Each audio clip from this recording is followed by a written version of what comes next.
Hello, welcome to all of you. आज हमारे सामने जेईई मेन का ही बहुत ही इंटरेस्टिंग क्वेश्चन है। इस क्वेश्चन के पीछे एक बहुत ही सिंपल लेकिन बहुत पावरफुल मैथ काम कर रही है ना। ओके, इस क्वेश्चन को जब मैंने देखा तो मैं इसको एक्सप्लोर करता गया और कई इंटरेस्टिंग चीज़ें मुझे पता चली, है ना। ओके, तो आइए इसको स्टार्ट करते हैं। इस क्वेश्चन में बेसिकली क्या पूछा गया है कि एक चार्ज है, आपको दे रखा है 10 माइक्रोकूलम्स, है ना, और इसको इस तरीके से डिवाइड करना है, इज डिवाइडेड इनटू 2 पार्ट्स, है ना।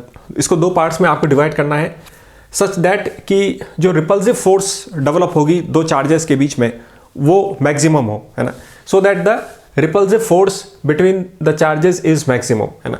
तो इस 10 माइक्रोकूलम को चार्ज को आपको इस तरीके से डिवाइड करना है कि दोनों चार्जेस के बीच में मैक्सिमम रिपल्सिव फोर्स हो, है ना।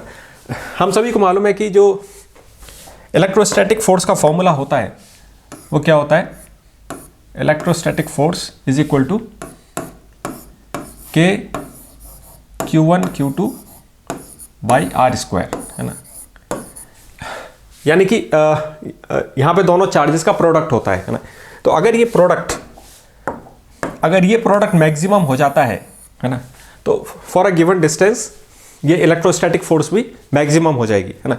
तो बेसिकली हमको करना क्या है कि उस चार्ज को इस तरीके से डिवाइड करना है कि उन दोनों जो चार्जेस है उसका प्रोडक्ट वो मैक्सिमम हो, है ना। ये चीज़ करना है, ठीक है।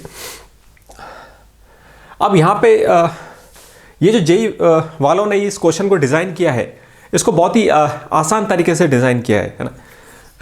तो यहाँ पे जिसको वो मैथ नहीं मालूम, जो आइडिया नहीं मालूम, वो भी इस क्वेश्चन को आसानी से सॉल्व कर सकता है ना।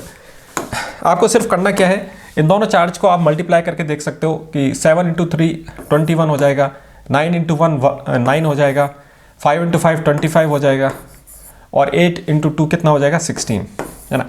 तो इनको मल्टीप्लाई करना बहुत आसान है। तो मल्टीप्लाई करके आपने आसानी से पता लगा लिया कि ये जो 5 में जो आपने इसको डिवाइड किया है 5 माइक्रोकूलम और 5 माइक्रोकूलम, ये वाला सबसे ज़्यादा आपको प्रोडक्ट दे रहा है, सबसे ज़्यादा इसकी वजह से रिपल्सिव फोर्स आएगी, है ना। तो जेईई वालों ने ये जो क्वेश्चन डिज़ाइन किया है ये बहुत ही आसान तरीके से डिज़ाइन कर दिया, इसलिए जिसको वो आइडिया नहीं भी मालूम है तो वो भी इसको आसानी से मल्टीप्लाई करके और पता लगा सकता है ना। इसलिए मैंने यहाँ पे क्या किया कि इस क्वेश्चन को रीडिज़ाइन किया है और थोड़ा सा इसको बेटर कर दिया है ना। ओके, तो वो क्वेश्चन 10 माइक्रोकूलम की जगह 100 माइक्रोकूलम ले लिया है ना। और अब आपको 100 माइक्रोकूलम को इस तरीके से डिवाइड करना है कि दोनों चार्जेस के बीच में मैक्सिमम फोर्स आए, है ना। ओके, तो अब की बार हमारे ऑप्शंस ये हैं, है ना। इन दोनों चार्जेस का सम टोटल 100 माइक्रोकूलम ही आएगा, ठीक है। अब की बार क्या है कि इन ऑप्शंस को मल्टीप्लाई करके चेक करना आसान नहीं है, ना? क्योंकि इसको इमीडिएटली आप अब पता नहीं लगा सकते, है ना। मल्टीप्लाई करना में थोड़ा टाइम लग जाएगा, ठीक है। तो अब ये आसान नहीं है ना। यानी जिसको वो आइडिया मालूम नहीं है उसके लिए अब ये क्वेश्चन थोड़ा मुश्किल हो गया, ठीक है ना।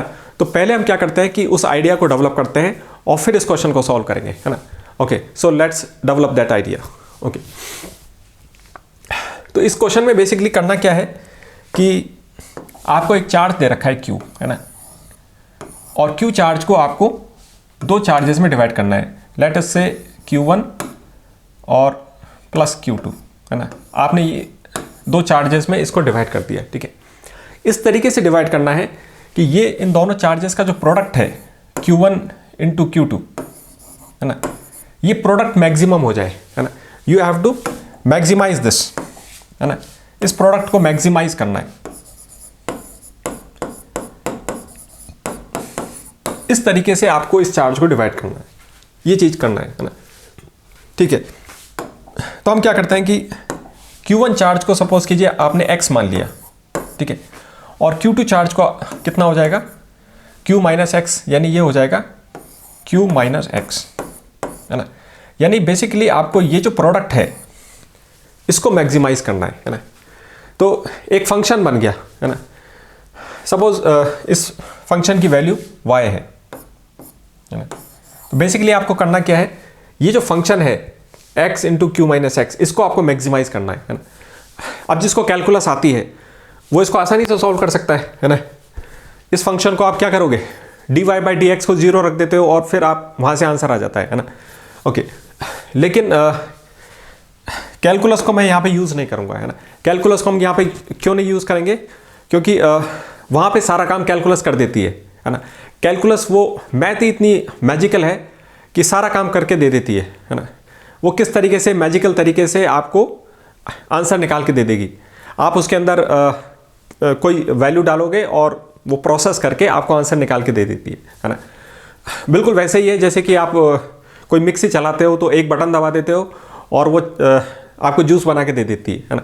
तो कैलकुलस ये जो मैथ है ये अपने आप में एक बहुत ही इंटरेस्टिंग मैथ है। इसने सारी इंट्यूशन अपने अंदर समाहित कर रखी है ना। तो सारा काम तो उसने कैलकुलस ने कर दिया, तो इंसान का रोल बहुत कम है यहाँ पे, है ना। इसलिए मैं कैलकुलस का इस्तेमाल करके इसको नहीं करना चाहता हूँ, है ना। लास्ट में हम देखेंगे कि कैलकुलस के मेथड से भी हम इसको सॉल्व करके देखेंगे, ठीक है। लेकिन अभी हम कैलकुलस वाले मेथड को यूज़ नहीं करेंगे, ठीक है। तो आइए अब हम क्या करते हैं कि दो बच्चों से पूछते हैं, ठीक है। Okay, let me introduce them, है ना। ओके, तो एक बच्चा है, इसको मैं कहूँगा कि इज अ इंट्यूटिव गाय, ठीक है ना। ये थोड़ा इंट्यूटिव है ना। और एक बच्चा है जो कि थोड़ा डाउटफुल रहता है, आसानी से विश्वास नहीं करता किसी चीज पे, है ना। डाउटफुल है, नॉट इजीली कन्विंस्ड।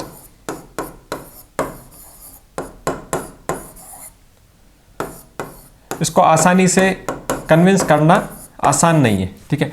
और ये है इंट्यूटिव पर्सन है, इंट्यूटिव स्टूडेंट है। तो मैंने पहले इससे पूछा, ठीक है। तो पहले इंट्यूटिव स्टूडेंट से पूछते हैं कि उसकी क्या राय है यहाँ पे, उसके हिसाब से क्या होगा, ठीक है।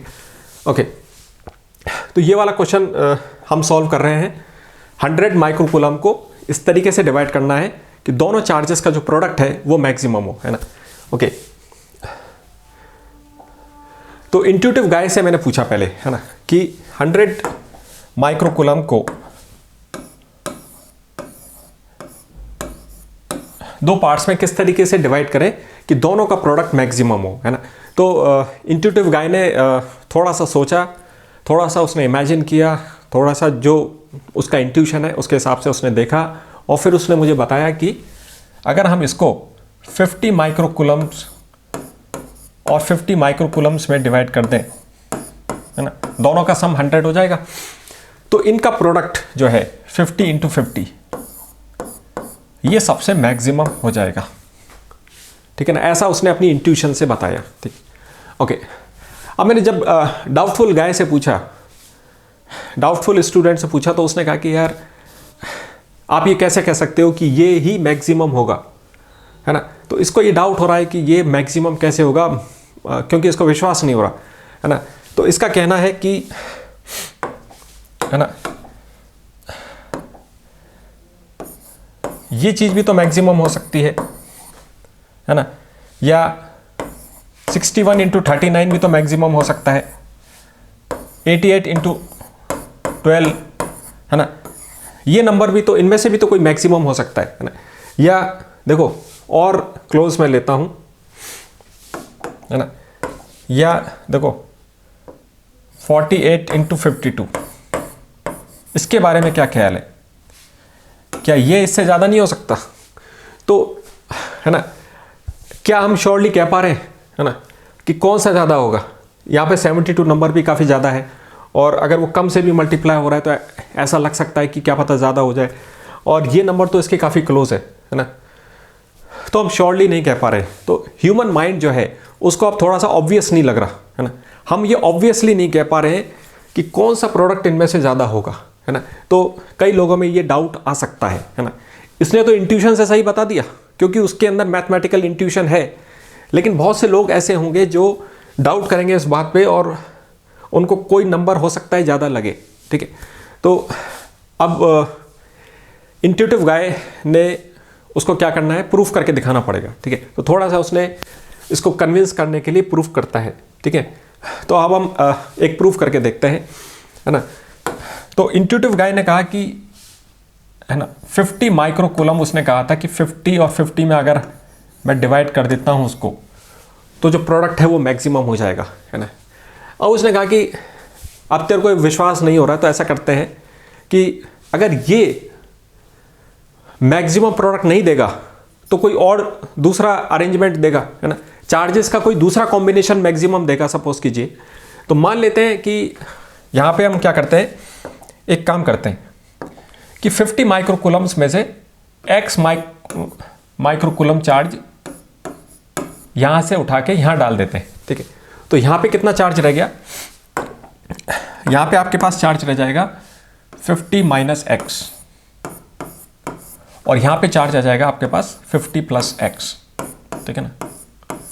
क्योंकि यहाँ पे मैंने x एक जनरल टर्म लिया है, यानी ये हर तरह के नंबर्स को कवर कर रहा है ना। x की वैल्यू कुछ भी हो सकती है, तो यानी किसी भी तरह के कॉम्बिनेशंस हमने चेक कर लिए, ठीक है, इसका ये मतलब है। ओके, तो इस तरह से हमने दो नए चार्ज के कॉम्बिनेशन बना लिए, और इन दोनों का भी सम अगर आप देखोगे तो इन दोनों का तो कितना टोटल था, 100 था, और इसका भी टोटल 100 आएगा, है ना, क्योंकि x से माइनस एक्स तो कैंसिल आउट हो जाएगा। अब हम ये चेक करते हैं कि क्या इनका प्रोडक्ट उससे ज़्यादा है, तो हमने इसको मल्टीप्लाई करके देखते हैं दोनों चार्जेस को, 50 minus x into 50 plus x, है ना। और हमको एक बहुत ही सिंपल आइडेंटिटी मालूम है, वो आइडेंटिटी आप सभी को मालूम है, आप जेई के बच्चे हो, है ना, आपको बहुत ही अच्छी तरीके से ये चीज़ मालूम है कि a plus b into a minus b क्या होता है ना। दैट इज हम 10th क्लास तक इस चीज़ को पढ़ लेते हैं, ए स्क्वायर माइनस बी स्क्वायर, ठीक है। That is the simple idea, है ना। अब आप देखोगे कि जैसे हमने इसको मल्टीप्लाई किया तो क्या आ गया, 50 स्क्वायर माइनस एक्स स्क्वायर, ठीक है ना। यानी क्लियर सी चीज़ दिखाई दे रही है यहाँ पे। अब हमको वो चीज़ क्लियर दिखाई दे रहा है कि ये जो प्रोडक्ट है वो कम है ना। बिल्कुल क्लियर हो गया कि ये जो टर्म है ये एक्स स्क्वायर से कम है, और जो 50 इंटू 50 होता है वो कितना होता है, 50 इंटू 50 तो 50 स्क्वायर होता है ना, यानी 50 स्क्वायर ज़्यादा है। यानी कि ये जो बराबर वाला जो अरेंजमेंट है, ये जो कॉम्बिनेशन है, इसके अलावा अगर आपने कोई से भी दूसरे नंबर ले लिए, इसको डिस्टर्ब करके इम्बैलेंस करके कोई भी दूसरा नंबर बना दिया, तो उसका जो प्रोडक्ट है वो हमेशा इससे कम आ रहा है ना। ये अब मैथ ने हमको क्लियरली यहाँ पे दिखा दिया है, और हम विश्वास से कह सकते हैं कि कोई भी नंबर हो चाहे से, वो हमेशा इससे कम आएगा, है ना, चाहे कोई भी नंबर हो, ठीक है। अब आप यहाँ से ये भी हम शो कर सकते हैं कि अगर इस चीज़ को मैक्सिमम होना है तो x को क्या होना पड़ेगा, x को 0 होना पड़ेगा, है ना। अगर x 0 होगा तो ये क्वांटिटी मैक्सिमम हो जाएगी, है ना। ये चीज़ें हम देख सकते हैं। ओके, यानी कि अब हम आसानी से इस चीज़ को बता सकते थे कि, है ना, 50 और 50 में से अगर आप सपोज कीजिए 2 माइक्रोकूलम इधर शिफ्ट कर देते हैं तो नंबर आ जाता है 48 माइक्रोकूलम इधर रह गया और 52 इधर हो गया, है ना। अभी आप देखो, जिसको मैथ के जो प्रिंसिपल्स हैं जैसे सिमेट्री और ब्यूटीफुल मैथ, इन चीज़ों पे जो विश्वास जिसको नहीं है ना, हर किसी सबके अपने अपने अलग अलग विश्वास होते हैं, है ना। तो अगर हम इन जनरल लोगों से पूछें, इन जनरल अगर हम पूछें तो इतना ऑब्वियस नहीं दिखाई दे रहा है ये, तो ह्यूमन माइंड को ये इतना ऑब्वियसली दिखाई नहीं दे रहा है कि ये जो प्रोडक्ट है ये इससे कम है ना। वी कैन नॉट से ऑब्वियसली, है ना। आपको ये मल्टीप्लाई करके चेक करना पड़ेगा, है ना, उस व्यक्ति को जिसको सिमेट्री पे विश्वास नहीं है, जो मैथ पे विश्वास नहीं है, तो वो क्या करेगा, इसको मल्टीप्लाई करके चेक करेगा, है ना। तो कुल मिला के आपको चेक करना पड़ रहा है, ये हमारे माइंड के लिए ऑब्वियस नहीं है। और जिसको जो सिमेट्री और ब्यूटीफुल मैथ में विश्वास करता है, प्रूफ करना तो उसके लिए भी, इसको देख के प्रूफ कर पाना तो उसके लिए भी आसान नहीं है। तो प्रूफ कैसे हुआ, हमारी उस सिंपल मैथ से हुआ, a प्लस बी, है ना, a प्लस बी और a माइनस बी। ये बहुत ही सिंपल मैथ है, और इस मैथ ने हमको ये क्लियरली दिखा दिया है कि ये जो प्रोडक्ट है वो इससे कम है ना। हम इसको आसानी से देख सकते हैं। 48 को हम क्या लिख सकते हैं, 50 माइनस 2, और 52 2 को क्या लिख सकते हो आप, 50 + 2। और जैसे ही हमने इस एक्सप्रेशन को इस तरीके से लिखा, जैसे ही आपने इस एक्सप्रेशन को इस फॉर्म में लिखा, अभी हमारे लिए ऑब्वियस बन गया है ना, अभी आपके लिए ऑब्वियस बन गया, क्योंकि 50² ये हो जाएगा -2², यानी कि ये कम है, कितने से कम है, 4 से कम है ना। ये नंबर कितना है, 4। तो आपने देखा 4 एक बहुत ही स्मॉल नंबर होता है। तो इस प्रोडक्ट से ये जो प्रोडक्ट है ये सिर्फ 4 यूनिट्स कम है ना। 4 ज़्यादा नहीं होता है, बहुत ही क्लोज है ये, लेकिन कम है ये, है ना। तो मैथ ने हमको, इस सिंपल मैथ ने हमको ये दिखा दिया, क्लियर तरीके से दिखा दिया, और हम विश्वास से कह सकते हैं कि ये प्रोडक्ट कम है ना। आप देखो कि जब ये नंबर इस तरीके से मल्टीप्लाई हो रहे थे तो हमको ऑब्वियसली समझ में नहीं आ रहा था, है ना। लेकिन जैसे ही हमने मैथ का इस्तेमाल किया और अब ये क्लियर हो गई ये बात कि ये वाकई में ये प्रोडक्ट कम है, और कितने से कम है ये भी हमको मालूम चल गया।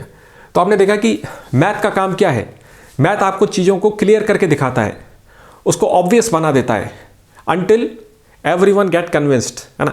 ओके, तो अब आप कॉन्फिडेंस से कह सकते हो कि ये सारे जो नंबर्स हैं 72 × 28, 61 × 39, 88 × 12, 48 × 52, ये सारे जो प्रोडक्ट है ये कम है 50 × 50 से। अब हम ये कॉन्फिडेंस से कह सकते हैं, और यहां तक कि हम ये भी कह सकते हैं कि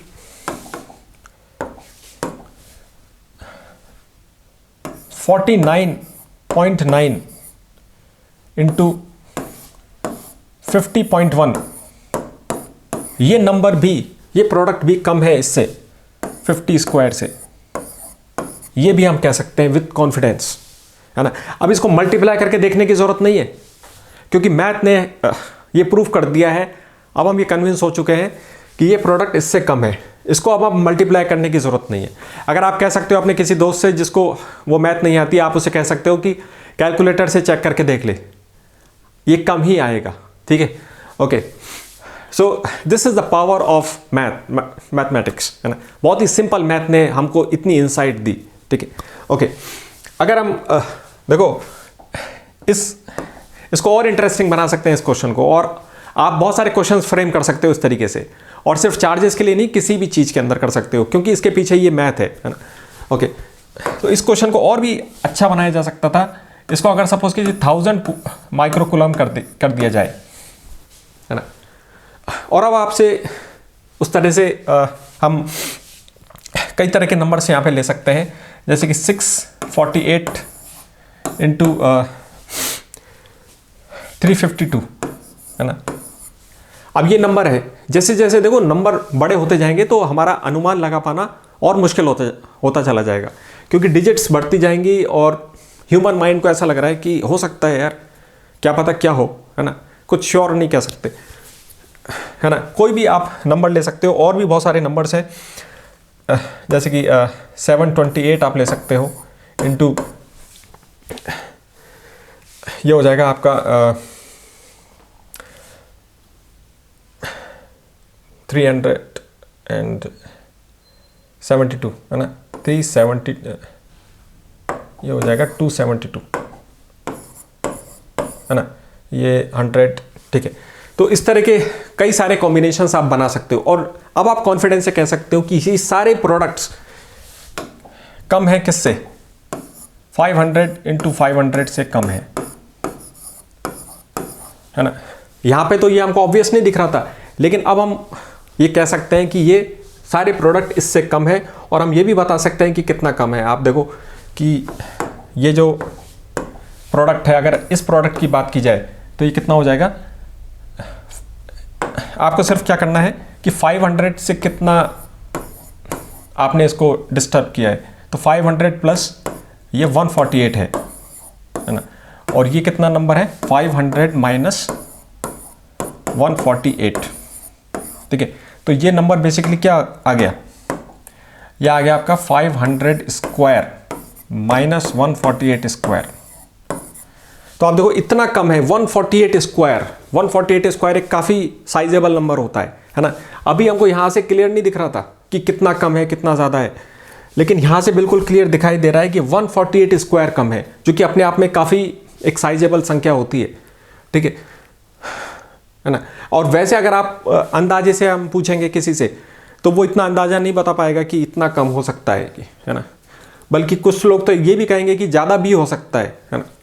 तो आपने देखा कि एक बहुत ही सिंपल मैथ ने हमको इतना चीज़ों को सही करके दिखा दिया, उसने हमको इतनी इंसाइट्स दी, है ना। अब हम कॉन्फिडेंस से कह सकते हैं और भी बहुत सारी बातें कह सकते हैं, ठीक है, ओके, है ना।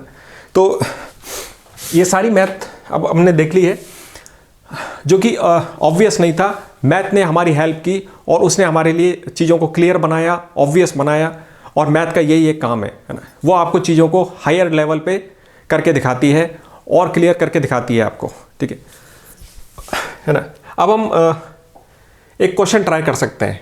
अब की बार मैंने क्या किया कि इसी क्वेश्चन वही है, 100 माइक्रोकूलम लिया है और इसी तरीके से इसको 2 चार्जेस में डिवाइड करना है और मैक्सिमम रिपल्सिव फोर्स निकालनी है, यानी आपको इन चार्जेस का जो प्रोडक्ट है वो मैक्सिमम करना है, किसका प्रोडक्ट मैक्सिमम आ रहा है वो देखना है। अब की बार मैंने यहाँ पे बराबर वाला जो कॉम्बिनेशन था उसको हटा दिया है ना, तो एक क्वेश्चन और भी इंटरेस्टिंग बन गया, ठीक है। लेकिन जिसको वो मैथ मालूम है वो इसको आसानी से सॉल्व कर सकता है ना, ओके। सो ये आपके लिए है, ठीक है। तो वीडियो को आप पॉज करके इसको ट्राई कीजिए, है ना। क्वेश्चन अच्छा है, इंटरेस्टिंग है और आप इसको कर सकते हो, ठीक है ना। बस देखना क्या है, उस मैथ का इस्तेमाल करना है, 50 से कौन कितना दूर है ऐसा करके आप पता कर लोगे, ठीक है, बहुत आसानी से पता कर लोगे, ठीक है, ओके। तो ये हमने ये 2-3 तरह के क्वेश्चन देख लिए। अगर फ्यूचर में ये क्वेश्चन थोड़ा कॉम्प्लेक्स बन जाता है और जो टोटल जो नंबर है वो अगर मतलब काफ़ी ज़्यादा बड़ा आ जाए या अजीब सा आ जाए तो अब हम उसको सॉल्व कर सकते हैं। ये नंबर किसी भी तरह के आ सकते हैं, सपोज़ कीजिए कोई भी नंबर आ जाए रैंडमली, सपोज़ कीजिए 8140 माइक्रोकूलम आ जाए, तो अब आप कॉन्फिडेंटली कह सकते हो कि मैक्सिमम कौन सा होगा, मैक्सिमम कौन सा होगा जो हाफ होगा, है ना। तो ये 4070, इस तरीके से जब हम इसको डिवाइड करेंगे तो इसका प्रोडक्ट मैक्सिमम आएगा, है ना। तो अब हम ये कॉन्फिडेंस से कह सकते हैं कि जो हाफ वाला है वो मैक्सिमम होगा, और अगर हाफ वाला नहीं दे रखा है तो हमको क्या देखना है, चेक करना है कि हाफ वाली जो क्वांटिटी है ना, उससे वो कितना ज़्यादा है एक प्रोडक्ट और कितना कम है, ये देखना है। तो इससे आपको मालूम चल जाएगा कि, क्योंकि जब आप इसको मल्टीप्लाई करोगे तो क्या आएगा,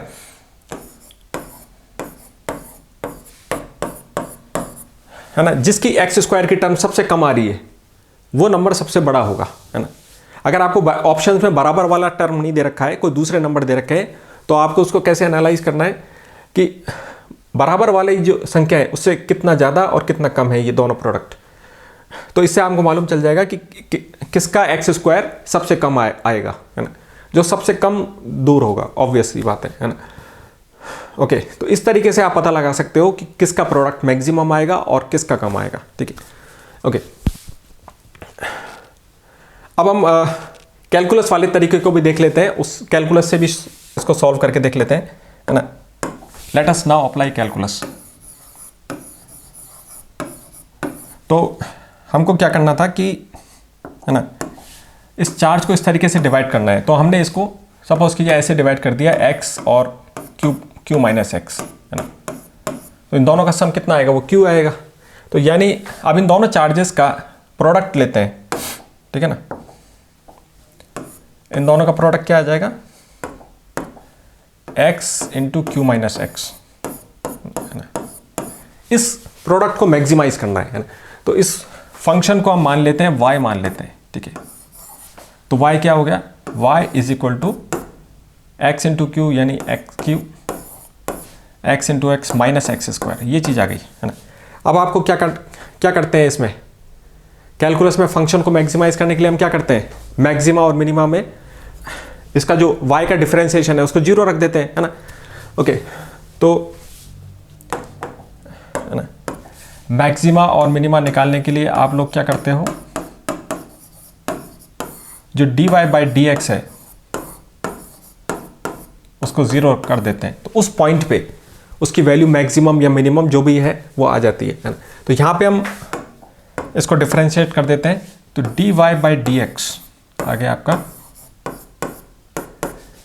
यहाँ पे q कांस्टेंट है तो q इधर आ जाएगा, x का डिफरेंशिएशन 1 होता है, ठीक है, x² का डिफरेंशिएशन करोगे 2x आ जाएगा।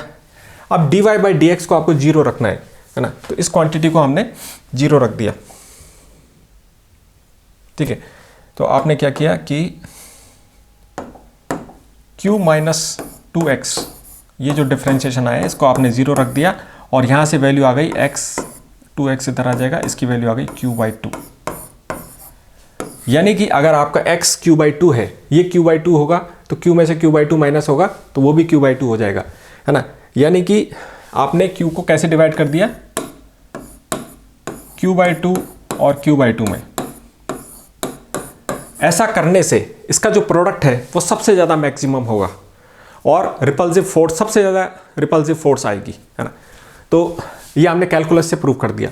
कैलकुलस से आपने देखा कि यहाँ पे मैंने कुछ किया, अपना दिमाग थोड़ी लगाया, मैंने तो यहाँ पे सिर्फ कैलकुलस की जो टेक्निक थी उसका इस्तेमाल किया है और उसने अपने आप आंसर निकाल के मुझे दे दिया।